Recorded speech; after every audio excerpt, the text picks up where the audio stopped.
So there was no funeral homes in Vacherie, I believe, at the time, and so embalming really wouldn't have been available, or even, maybe I don't know if it was even a practice at that point. But no, looking at other books like Leon Seidel's book and Arthur Bagnell's book on Vacherie, I think the practice at the time might have been that the neighbors would have been taking care of preparing the bodies and distant family members as well. Bless you. The bodies would have laid in state and remained in front in the main sitting rooms of the house, flanked by candles and crucifixes. As I said, Jay was telling me in the front that Laura, 2 were in the main front sitting room and 2 in the back of this, which is the dining room display. And you know, we were talking who could they have been? Obviously, Stephen Sr. and his wife. You know, Stephen Jr. was at St. Joseph Plantation.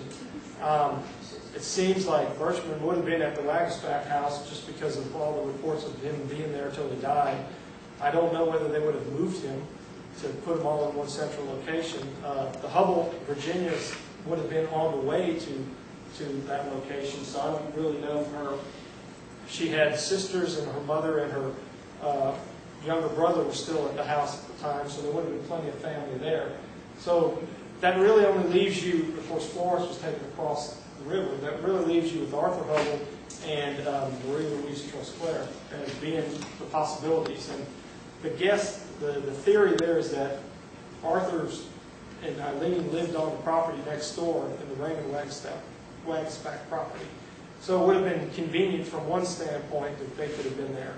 And you'll see in the genealogies there that Marie Louise Trosclair was a great or granddaughter or grandniece of Elia Wagsback. So she would have been closely related to the family and possibly been somebody who would have been there. The practice, of course, was extended family and friends would have come to pay respects, soon drink coffee, bring food.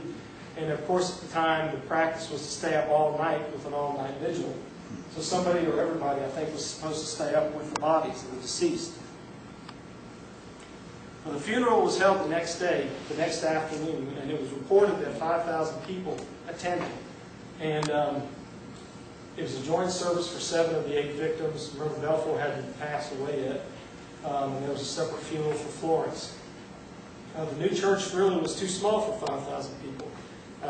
Those of you who attended and go there, last week was the first, I got to go to a Hubble family reunion 10 days ago, and that was the first time I'd been in there. I don't even know if you could fit 500 people in that church. It would have been tight. So for 5,000 people, it would have been pretty crowded out there in the surroundings. The bishop in the St. Philip Directory listed Bishop J.M. Lavelle, auxiliary bishop, coming in to preside over the Mass with Father Fontaine. At that time, St. Philip was under the New Orleans Archdiocese. It was also noted a number of local priests would partake in helping out during the service of this. So I listed some of the names that would have been in the different churches in the area at the time as like the candidates.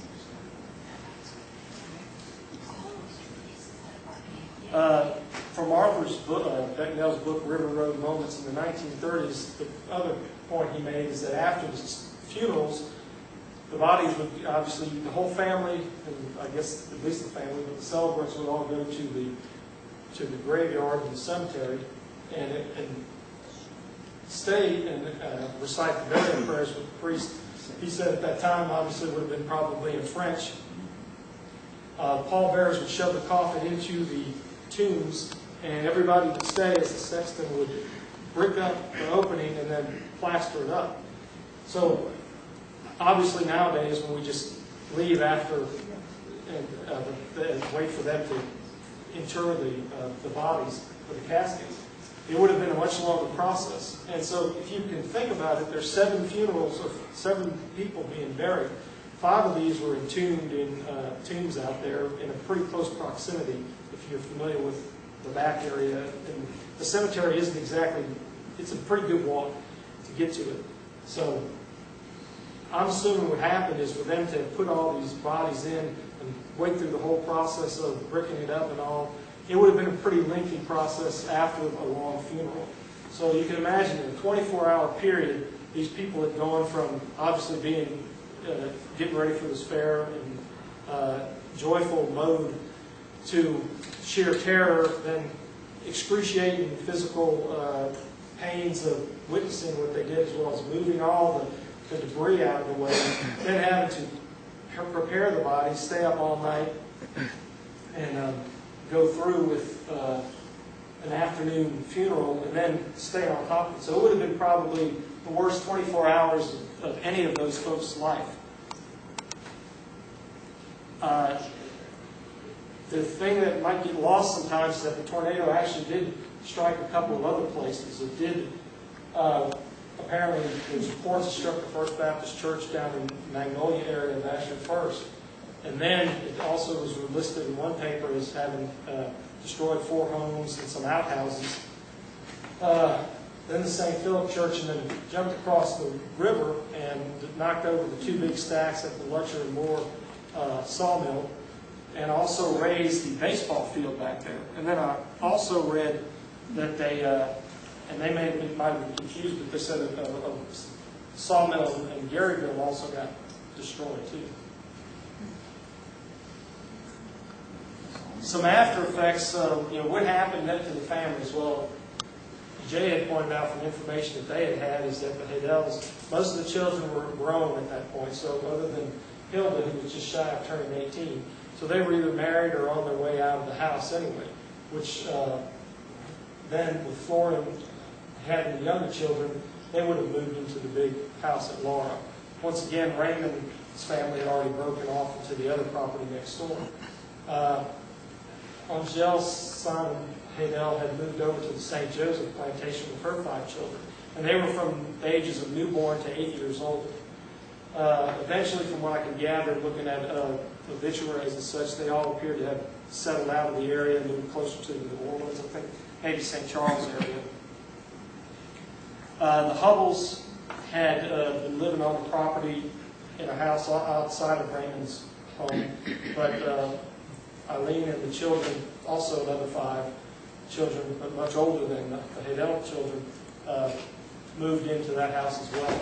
My grandfather, Paul, was the oldest, and he graduated from Jefferson College in 1927 with an education degree. He started in the St.James school system and then moved down to Vacherie in 1930. And about that time, his mother and siblings also moved with him as well. So they left the area shortly, within 10 years of the incident.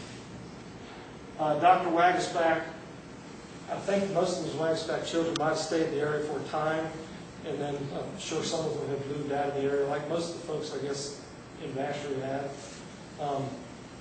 He was listed as having been married 3 times and had 8 children, but he was a practicing physician for 47 years in the Knights of Columbus, I guess the 4th degree in the Knights of Columbus. And I thank Benjamin for that picture.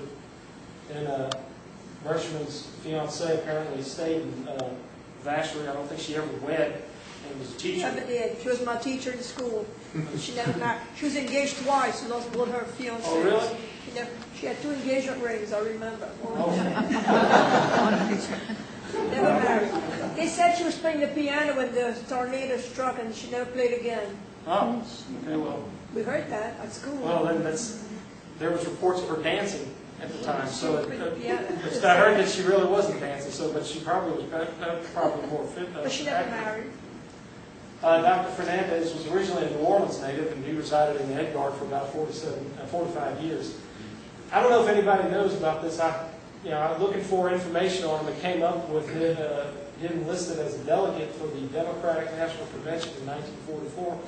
Dr. Julius Fernandez from Edgard. He was state representative in Houston. Okay, so it was him, not his son. Other than a blurb here and there, I didn't really have to really see a whole lot. All 3 of his sons apparently became doctors, according to his obituary, and he was, when he died, he was buried at the St. John the Baptist Church. Like I said, didn't have a whole lot of trust players. Father Fontaine was a pastor at St. Philip for 35 years. Died in Mourning in 1953. And a lot of people, I think Arthur McNell and Father Clarence told me that they remember him as being a very kindly priest, a real nice person. There's his tomb at St. Philip Church. Let's see if this will go back to full screen here. Now, and I'm sure a lot of the folks from Vacherie who grew up around these folks can attest to this, but apparently all these survivors really never wanted to talk about it. Started asking questions. Either there was some, I think, that did, but it was just something that really never got talked about. My dad and his brother and his sister, they said that really it was just something that had happened in history, and they never really elaborated on it. But as you can imagine, as we talked about, the 24-hour period of what everybody went through, it was very traumatizing. So I'm sure a lot of them didn't want to bring it back up. Anyway, there was also some interesting incidents. Maisie Wagisback-Fauché told her grandson that whenever the storms would come up, it made her really nervous. And I understood the Hubble sisters, the three Hubble sisters that were Arthur's sisters and still lived with Philip and Cecile Hubble Sr., ended up always getting nervous and praying the rosary when the storms occurred. Obviously, this is something that's been a very important part of the Vacherie history. It's like many of you are interested in it as well. I think it affected a lot of the folks in the community. And before we get to questions, there was apparently a commemorative service in 1974 where the Monsignor at the time mentioned, let us pray that God will spare us from a like disaster in the future, and that these souls are enjoying the vision of God in heaven. And I think even today is probably my interest in digging around and asking questions. I kind of got suggested by El Nude to maybe somebody ought to write a book on the subject or dig a little bit further into it. And that's kind of what pushed me into saying, all right, well, I guess I'll do it, because my great-grandfather being one of the victims, it's obviously had an impact on my family. And most of the people I can trace my relation to at least 7 or 8 of them, of those who were killed. So it very either closely related or distantly related. And he only spoke French, no English. So although he was a kind man, we were always terrified of him. Well, you should have been in the church we were in. Our Lady of Peace. Deldo. In those days, they buried people in the ground, besides in the tombs, and you would throw a piece of dirt to tell them goodbye. Well, there were 2 that were buried in the ground. Virginia Hubble and Marie Louise Busclair were buried in the ground. Their tombs were actually, their graves are pretty close, I think in the same row, actually, they're next to each other out there in St. Philip. But that's an interesting addition. Thank you. I'd like to thank David. It was a great job. Thank you. Very good. Very informative. Thank you for You have a question in the back? Ms. Hubble?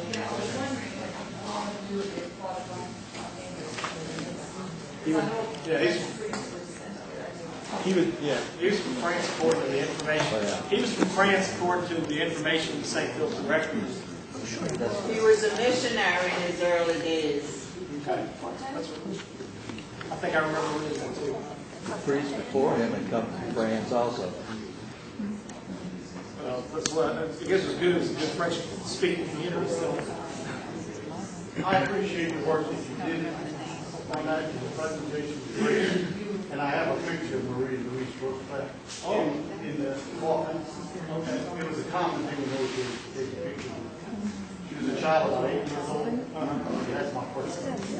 nice. I'd like to see that.